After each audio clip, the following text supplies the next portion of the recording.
Coming up on Mountain News this morning, a deadly storm system causes destruction in the south, leaving communities to pick up the pieces. And tornadoes caused by that storm do some damage in areas here in the Commonwealth. Dedicated to Eastern and Southern Kentucky, this is WYMT Mountain News this morning.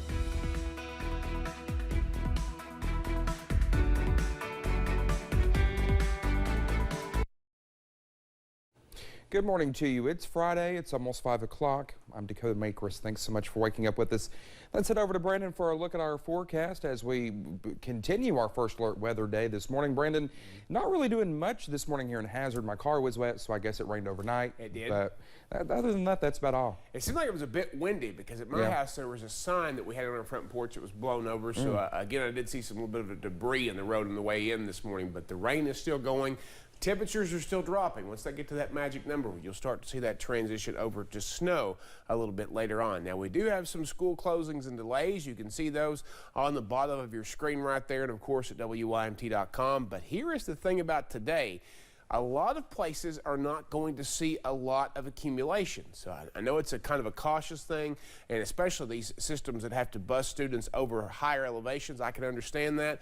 But for most of us, you see not a whole lot of moisture. More will move in as we head through the day. We're going to see some of those moisture pull off of the Great Lakes, but right now it's fairly calm for the moment. All right, so you see in the highest elevations over in Harlan County near the Virginia border, a little bit of transition trying to go on over that way this morning, but otherwise not too bad.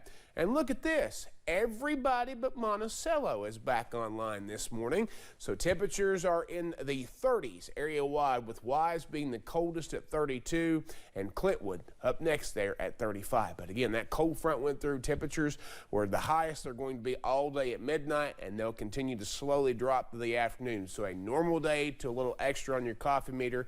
It is a wet morning out there, and I do think we'll see, bless you Dakota, some possibilities for rain and snow as we head deeper in the day. Once we get past 35, 34, that transition will be underway. But I do think that the lower elevations will not see a whole lot of accumulation. We'll talk more about that and track it for you here in just a little bit. Dakota?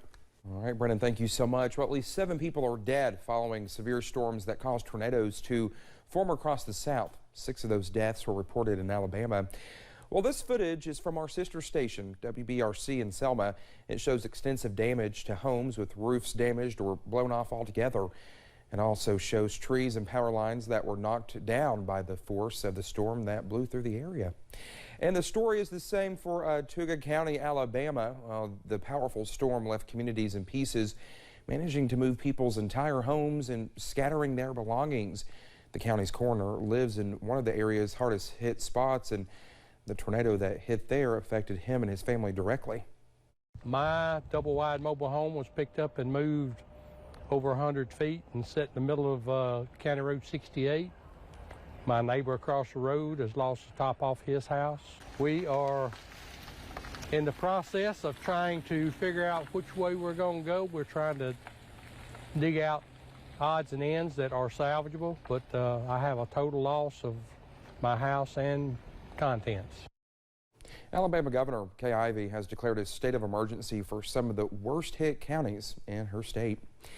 At least 4 tornadoes hit central and northern Kentucky on Thursday. EF1 tornadoes were confirmed in Mercer, Boyle, Grant, and Henry counties.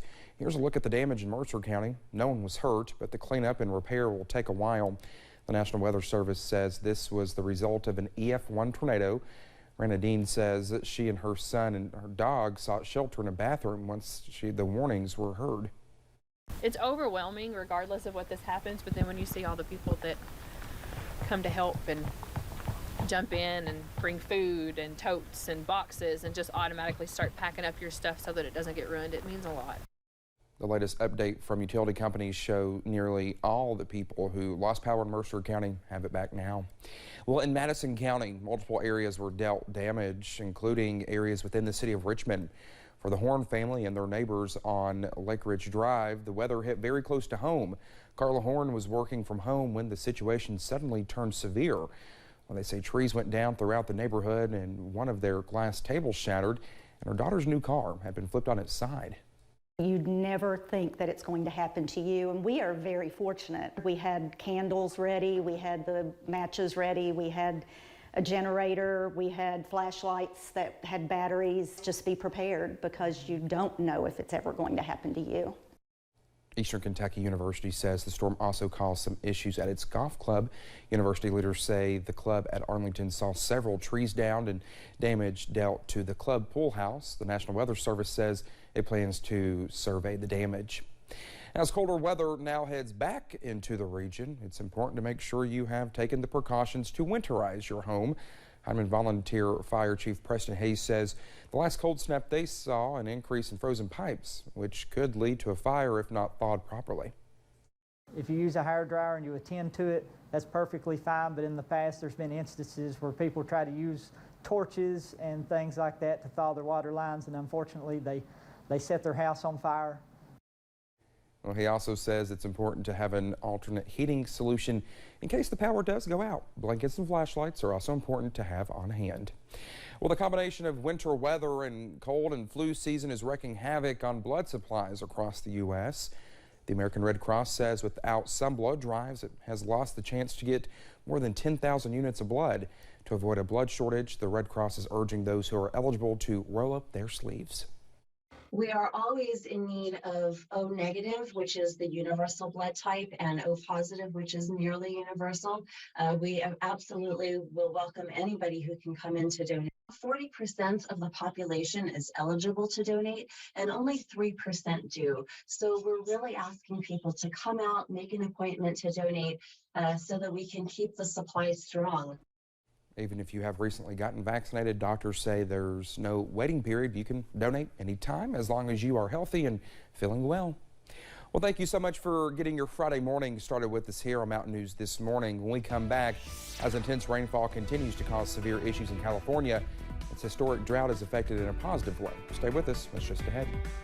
And temperatures will continue to drop, and some folks could end up with some decent snow in the ground. Emphasis on some. We will have the latest forecast in about 3 minutes.